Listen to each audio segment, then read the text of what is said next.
karena orang Islamna anu kurang berakhlaknya itu ari Islam ibu geus alif nage geus kasroh berarti orang teh kudu selalu handap asor geus kudu selalu di bawahnya eta tah mudah-mudahan para jamaah sadayana ya sim abdi nya moal tiasa panjang lebar sareng tawis dina ayeuna mungkin insyaallah disambung sebab serta dina ayeuna teh aya acara nya acara kamari teh nyata nya bisinganan ibu-ibu aya cara batur nya gayana rek dipilih ketua pengajian nya saha ye nya gitu ketuana tadi arek itunya arek lamun dia mas 5 menit atau 10 menit bade ngomong atau napi bade saeutik musyawarah ya bisinganan aya cara batur nya aya pengurusna gitu nya sebab ieu kadang-kadang kan kumanya ari teh aya pengurus nama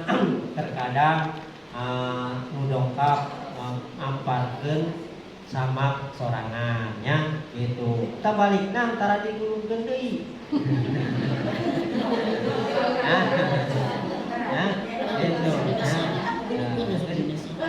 Sugan ari aya mah engke tah ari mengapa paneurina datang pangheulana balik panerina nya ini sama para jamaah sadayana nya upami kabedak insyaallah upami zaman teu kabedak atuh urang selain waktu deui ieu mah para jamaah sadayana sim abdi nya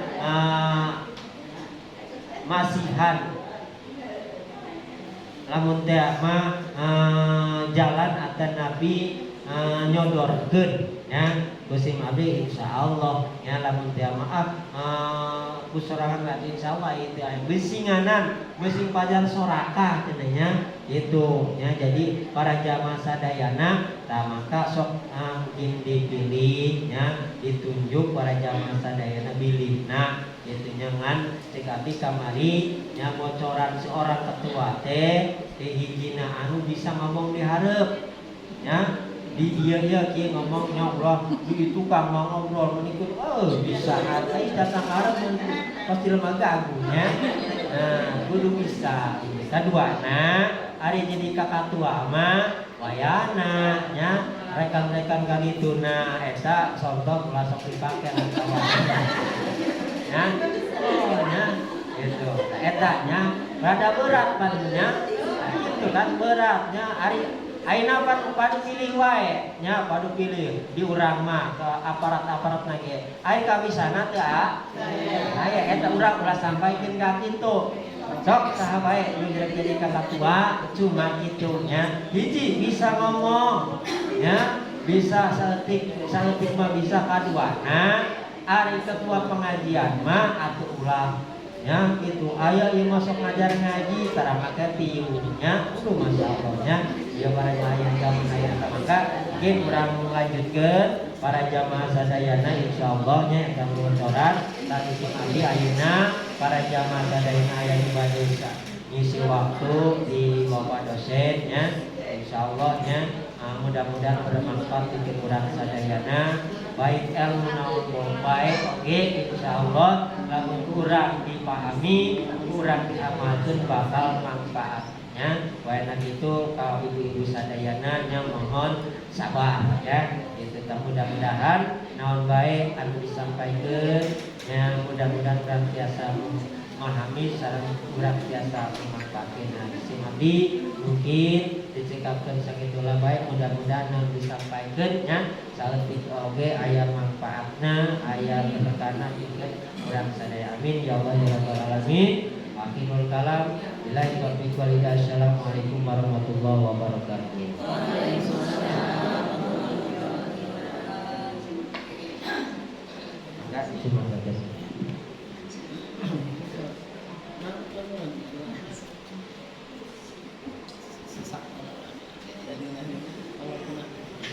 Bismillahirrahmanirrahim.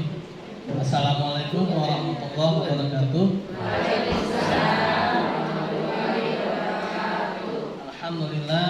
Alhamdulillahilladzi arsala rasulahu bil huda wa dinil haqq liyuzhirahu 'ala dini wa kafa billahi. Asyhadu an la ilaha illallah wa asyhadu anna Muhammadar rasulullah. Allah Allahumma sholli ala sayyidina Muhammad wa ala sayyidina Muhammad kama shallaita ala sayyidina Ibrahim wa ala sayyidina Ibrahim wa barik ala sayyidina Muhammad wa ala sayyidina Muhammad kama barakta ala sayyidina Ibrahim wa ala sayyidina Ibrahim fil alamin innaka Hamidum Majid. Rabbi shrah li sadri wa yassir li amri wahlul 'uqdatam min lisani yafqahu qawli. Yang sebelumnya mungkin saya butuh mahasiswa saya untuk bantu kalau nanti ada bahasa yang ditranslatekan ya. Sebelumnya terima kasih kepada Bapak Ustadz yang telah memberikan waktu dan tempat buat kami ya, terutama mahasiswa KKN ya dari Institut Agama Islam Syahid Bogor, dan juga kepada ibu-ibu semua ya. Kami ucapkan hatur nuhun Bu Pak Ustadz atas waktu dan tempatnya. Di sini kami ingin belajar dari Bapak Ibu semua ya, ingin belajar mengenai kehidupan secara nyata ya. Ketika kami nanti lulus ya, masuk ke dalam dunia masyarakat yang sebenarnya insya Allah akan berguna ilmunya. Mungkin kami juga nanti mungkin ya mohon bimbingan Bapak Ustadz dan ibu-ibu semua ya.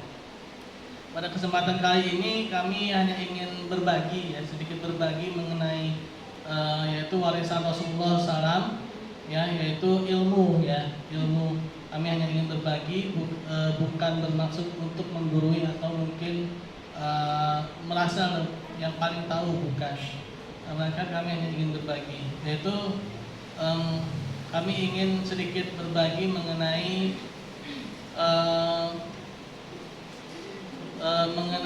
fikih muamalah sebenarnya ya, fikih muamalah, yaitu kalau dibilang bagaimana kita bertransaksi sehari-hari ya, bagaimana kita mengetahui beberapa macam transaksi sehari-hari. Pak Ustadz dan semuanya mungkin kita semua sudah tahu ya, agama Islam itu adalah agama yang sempurna ya, agama yang diturunkan oleh Allah Subhanahu wa taala kepada Rasulullah SAW dalam keadaan yang sempurna, sehingga apapun yang dilakukan, apapun yang kita lakukan itu semua sudah diatur dalam agama Islam. Agama Islam ini mengatur beberapa hal, yaitu dalam bidang ibadah ya, yaitu seperti sholat, ibadah secara langsung, seperti sholat ya, puasa dan ibadah-ibadah lainnya yang bersifat langsung, dan juga beberapa ibadah yang sifatnya tidak langsung atau mungkin kita sering kenal dengan ibadah mahdoh dan ibadah ghairu mahdoh ya. Nah, ibadah ghairu mahdoh ini adalah ibadah muamalah, yaitu ibadah yang berhubungan dengan sesama manusia, dengan sesama makhluk lainnya dan juga alam semesta, terutama dengan sesama manusia dalam kehidupan sehari-hari dan juga dalam bertransaksi. Nah, dalam Al-Quran sebagaimana kita ketahui ya, dalam Al-Quran mengatur segala hal secara garis besar, dan bahkan dalam Al-Quran mengenai masalah muamalah ini sangat lengkap ya, yaitu di dalam Al-Quran surat Al-Baqarah ayat 282. Itu adalah ayat yang paling panjang, yaitu ayat yang mengatur mengenai masalah muamalah. Di dalam Al-Quran dikatakan bahwa ketika kita bertransaksi haruslah dicatat ya, haruslah dicatat. Nah, dalam Al-Quran sudah menyuruh bahwa kita harus mencatat segala macam transaksi. Nah, lalu bagaimana mencatatnya, dan itu nanti akan ada kelanjutannya. Tapi di sini saya tidak akan membahas bagaimana pencatatannya, melainkan saya ingin sedikit berbagi mengenai hukum-hukum dalam bermuamalah ya. Nah, dalam bermuamalah ini mungkin kita sudah ketahui ya Pak Ustadz dan lainnya, bahwa muamalah itu berbeda dengan ibadah. Kalau ibadah itu hukumnya, kaidahnya adalah al-aslu fil ibadah haram ya. Jadi hukum awal dalam ibadah itu adalah haram, kecuali kalau ada perintahnya ya, kecuali kalau ada perintahnya.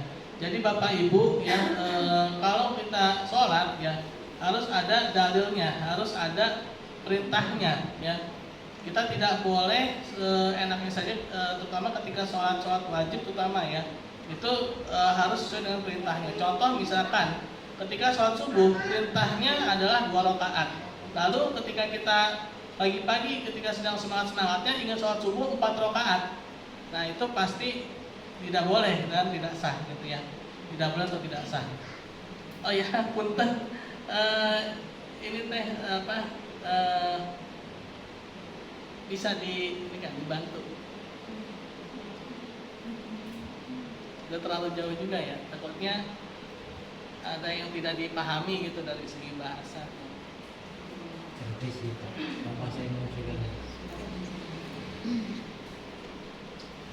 Insya Allah ini ya Bu ya, Pak ya, sampai ya ininya, insya Allah sampai ya, tapi ya, ya, alhamdulillah.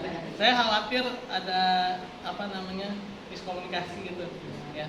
Kayak mungkin kalau memang itu saya lanjut ya. Jadi seperti itu, dalam ibadah itu jadi harus ada dalilnya atau ada perintahnya. Contoh tadi sholat subuh 2 rakaat.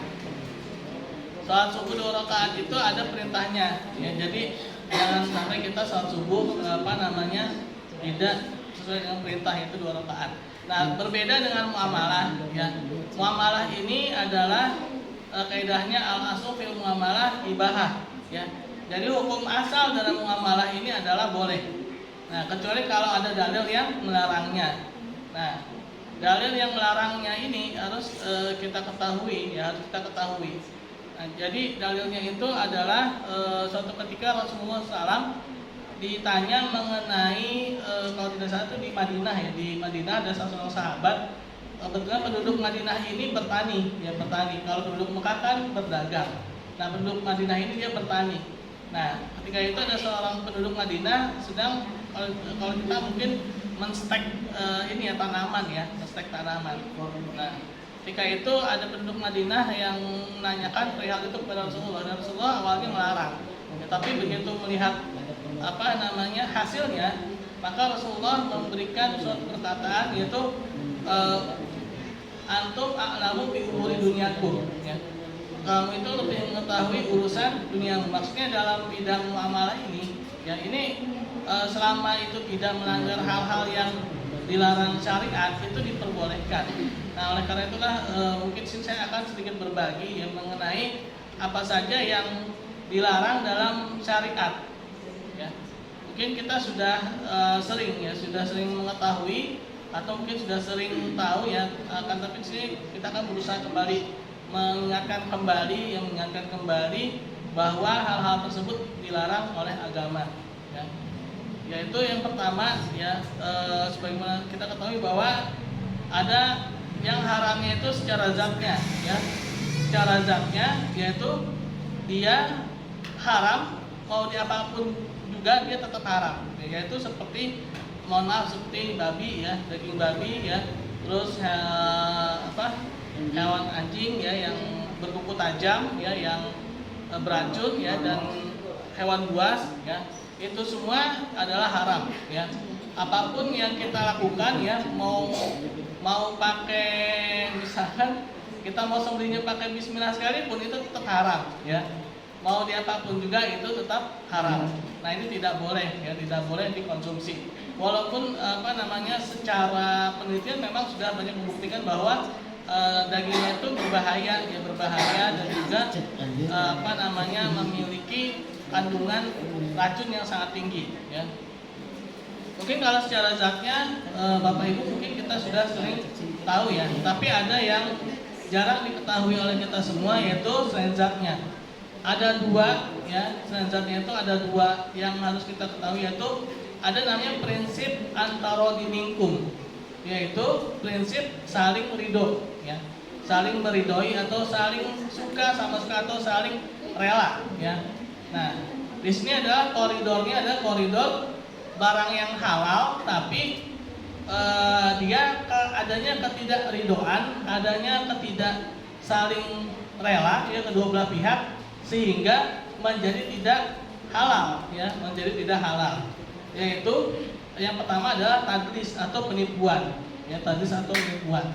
Contohnya mungkin seperti ini, misalkan ya, ibu misalkan nih dari daerah pertigaan Ciampea sana, misalkan naik ojek gitu ya, misalkan naik ojek misalkan taruhlah baru ya, baru pindah ke sini, naik ojek, belum tahu ongkosnya, ya, belum tahu ongkosnya. Nah, tukang ojek ini kenal dengan orang-orang yang memang sudah sering. Nah, kebetulan ini dia lihat ada orang baru nih, ya. Begitu ditanya mau kemana, mau ke Cirebon Killer, gitu kan? Nah, berapa Kang? 200.000 Bu. Mahal Kang? Jauh Bu. Nah, memang sengaja mungkin sama tukang ojeknya itu dibuat muter-muter ya, biar kelihatannya jauh, padahal dekat gitu kan, padahal dekat. Nah, begitu ibu nanya, misalkan ke tetangga sebelah yang sudah lama, ternyata mahal ya, biaya ojek di sini 200.000. Ah, yang bener Bu, gitu kan?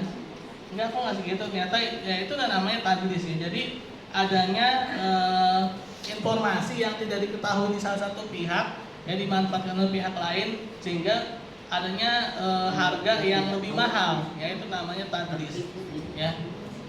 Nah, lalu yang kedua adalah dia melanggar prinsip la tazlimuna wa la tuzlamun ya, yaitu melanggar prinsip janganlah kalian saling menzolimi. Nah, berarti di situ adanya saling menzolimi, adanya kezoliman ya. Nah, mungkin sudah sering kita ketahui ya, ada nama itu maisir ya.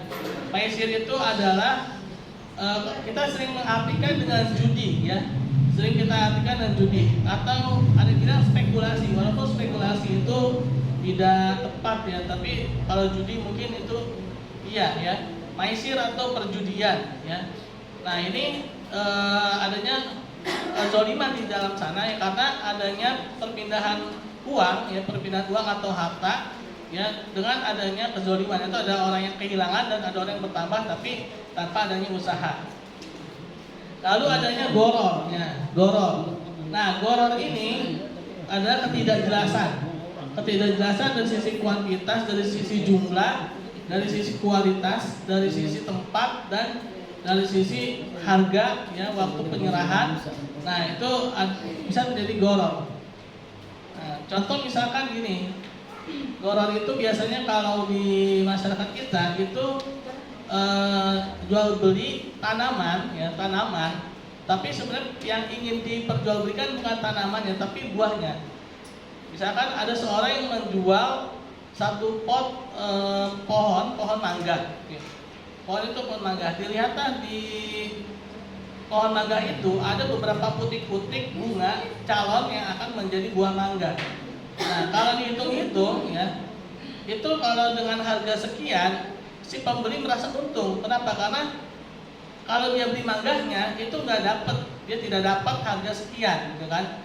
Tapi kalau dia beli pohonnya, ini dia inginkan mangganya, gitu kan? Akhirnya dibelilah. Ternyata ketika belum ada 1 minggu, rontok. Nah, itulah namanya goror ya. Itu namanya goror, ketidakjelasan.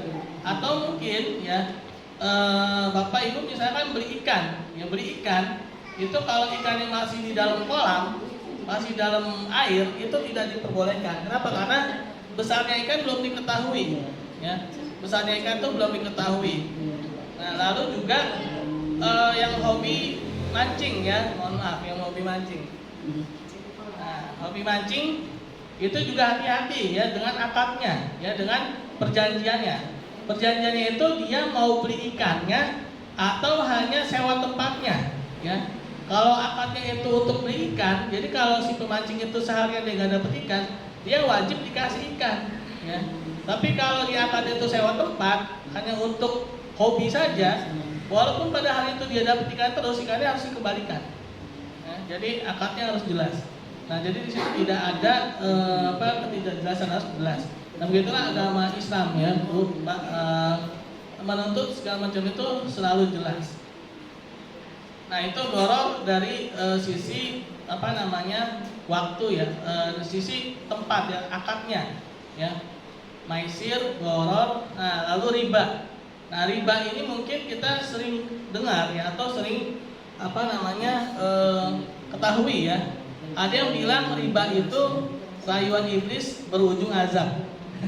Ya, rayuan iblis berujung. sebenarnya bukan itu ya. Riba ya boleh juga sih ya, rayuan iblis berujung azab. Ya riba itu adalah artinya penambahan atau adanya sesuatu yang berkembang ya, tapi tanpa adanya nilai pengganti yang sesuai ya. Adanya penambahan tapi tanpa adanya nilai pengganti yang sesuai. Ini penambahan apa? Penambahan manfaat ya. Nah, orang sering sekali mengatakan riba itu identik dengan uang. Padahal ternyata tidak. Menurut Imam Romli, yaitu muridnya Imam Syafi'i rahimahullah, beliau mengatakan bahwa riba itu adalah penambahan manfaat tanpa adanya nilai pengganti yang seimbang. Nah, jadi manfaat bukan hanya uang. Contoh misalkan gini, misalkan misalkan saya sama mahasiswa saya nih, misalkan si Eri gitu ya. Misalkan terus Eri misalkan datang ke saya, Pak, pinjam uang dong gitu kan. Berapa? Taruh misalkan 100.000 gitu ya. Nah terus tiba-tiba saja saya bilang ke Eri gini, Ri, punten Ri, pundak saya pegel, gitu kan. Pijitin dong gitu kan. Terus kata si Eri, Pak, punten Pak, tangan saya juga lagi pegel gitu kan. Jadi nggak bisa pijitin. Terus saya bilang, Eri, gimana saya mau kasih uang gitu kan? Gimana saya mau kasih pinjaman? Suruh pijitin saja tidak mau gitu kan. Nah pijitannya itu ya, kalau misalnya si Eri mau nih, misalkan kalau saya kasih pinjam uang tapi pijitin saya dulu gitu. Nah pijitannya itu riba Bu ya. Ya, jadi riba itu bukan cuma uang ya, manfaat ya. Kalau ulama-ulama terdahulu mengidentikan dengan tumpangan ya, misalkan gini, saya dengan siapa ya, Endin misalkan ya. Nah misalkan saya dengan Endin. Nah misalkan nih Endin itu mahasiswa saya, misalkan dia belum punya kendaraan ya. Saya punya kendaraan. Nah setiap hari saya selalu ketemu sama Endin. Setiap kali mau ke kampus misalkan saya setiap hari ketemu sama Endin, lewatin Endin gitu kan. Dan saya belum pernah menawarkan Endin untuk menumpang di kendaraan saya. Nah suatu ketika saya kesulitan masalah keuangan. Terus saya datang ke Endin, Bapak pinjem uang dong buat bayar cicilan motor. Berapa Pak? Ini dikasih misalkan sama Endin. Nah semenjak Endin kasih pinjaman uang ya.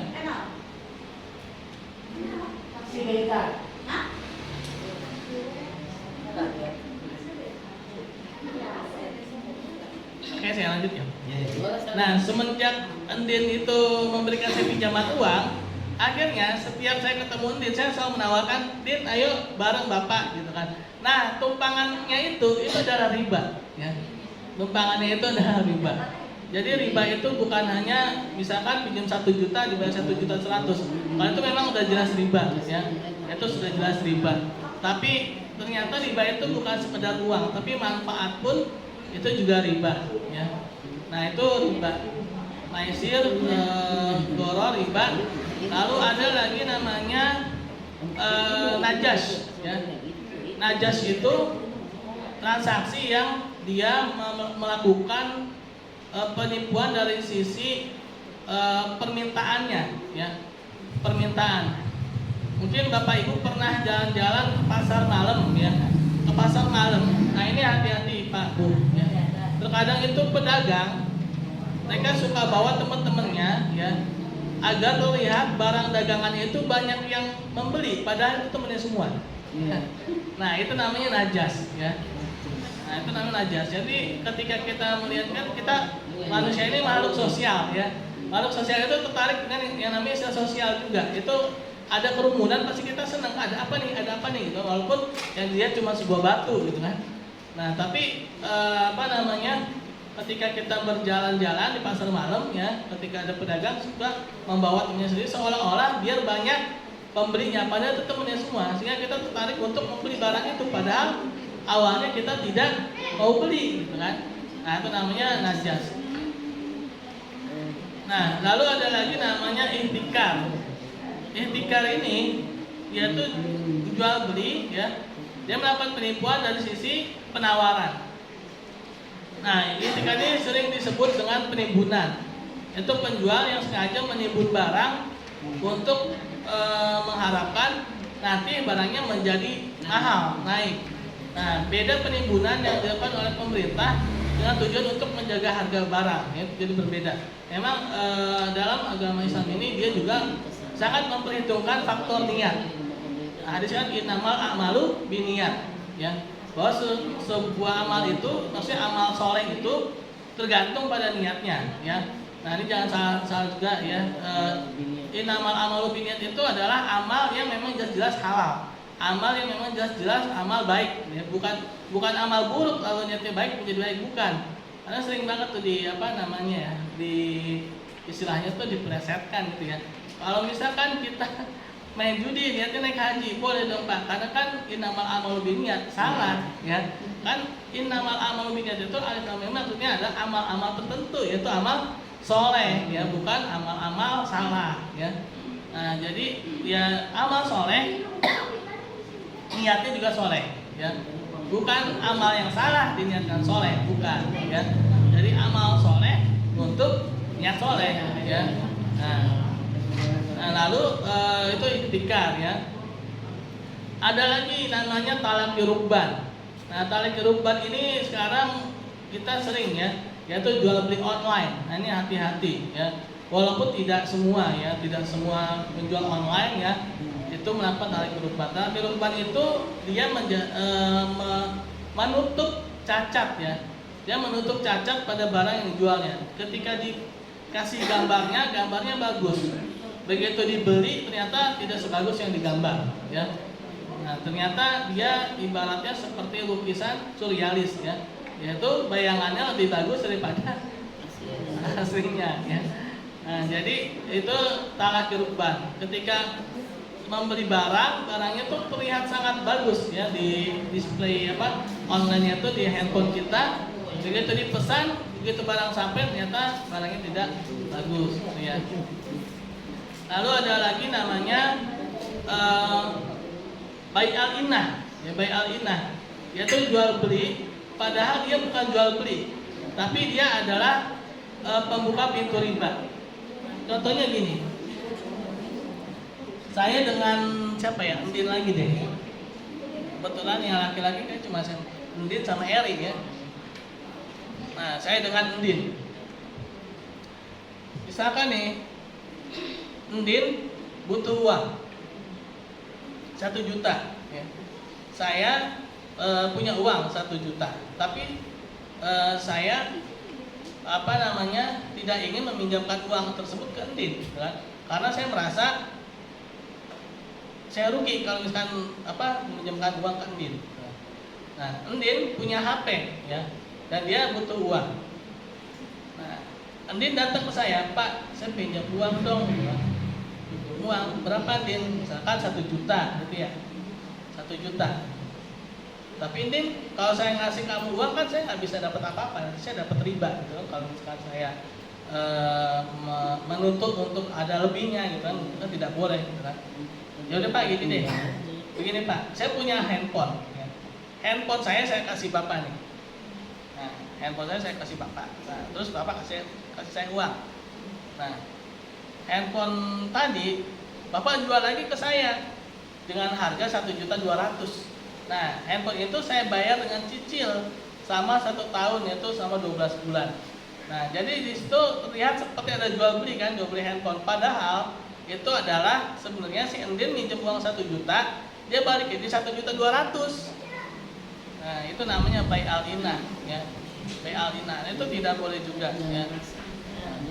Walaupun pada awalnya, ya, di beberapa lembaga keuangan syariah, terutama sebenarnya sih bukan di Indonesia, ya, di Malaysia, ya, itu transaksinya awalnya mereka melakukan bai al-inah itu, ya.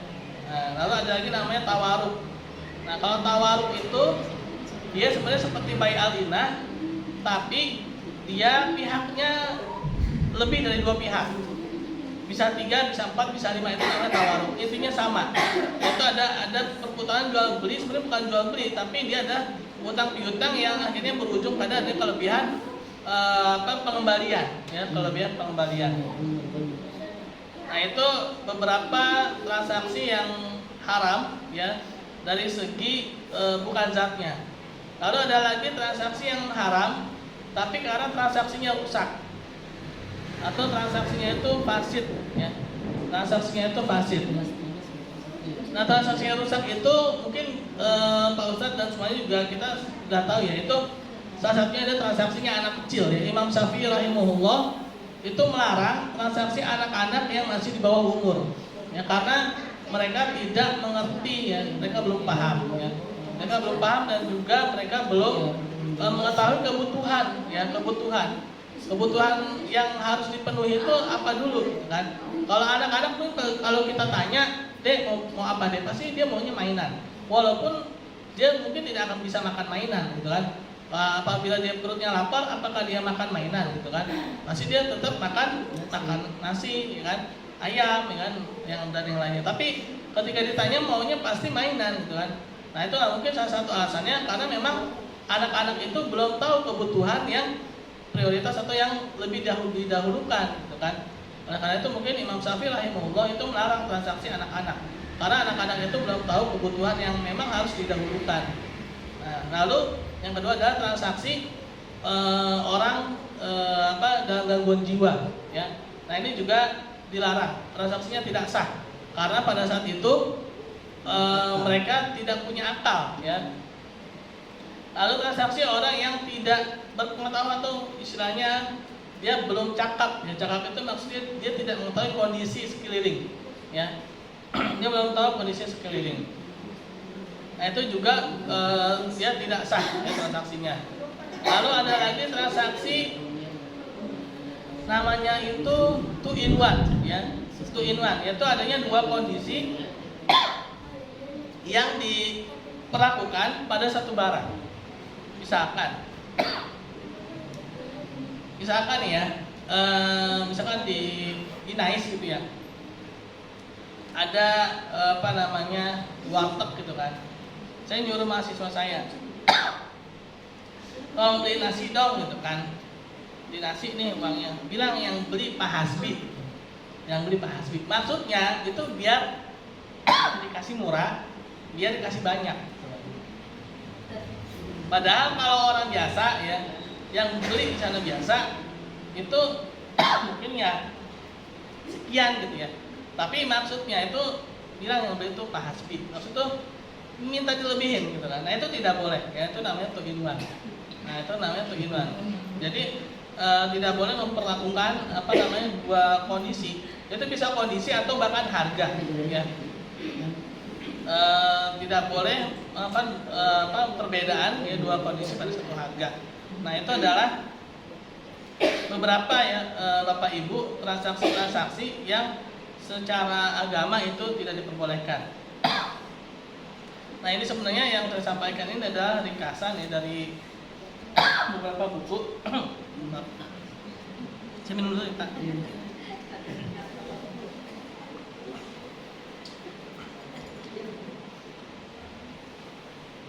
Ya, yang saya sampaikan tadi itu adalah beberapa ringkasan yang pernah saya baca, ya, yang pernah saya baca di beberapa buku fikih muamalah, ya, terutama transaksi-transaksi yang haram, ya, Pak Bu. Itu ada buku fikih halal haramnya Dr. Yusuf Al-Qardawi, ya, itu juga merupakan salah satu referensi yang mungkin bisa kita baca, tapi juga banyak juga yang lainnya, ya. Banyak juga yang lainnya, ya.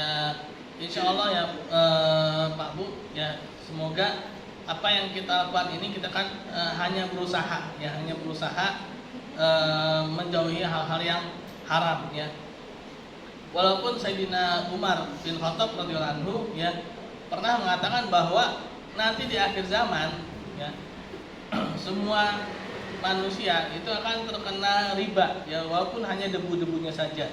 Nah, setidaknya kita harus menghindari, ya, walaupun kena debunya, tapi itu pun juga kita mungkin tidak sengaja, ya, tidak sengaja, bukan berarti kita benar-benar berniat, bukan, tapi kita berusaha menghindari, ya, berusaha mengelak, ya, dari hal-hal yang haram tersebut. Ya, mungkin sekian saja. Wabillahi taufiq wal hidayah. Assalamualaikum warahmatullahi wabarakatuh.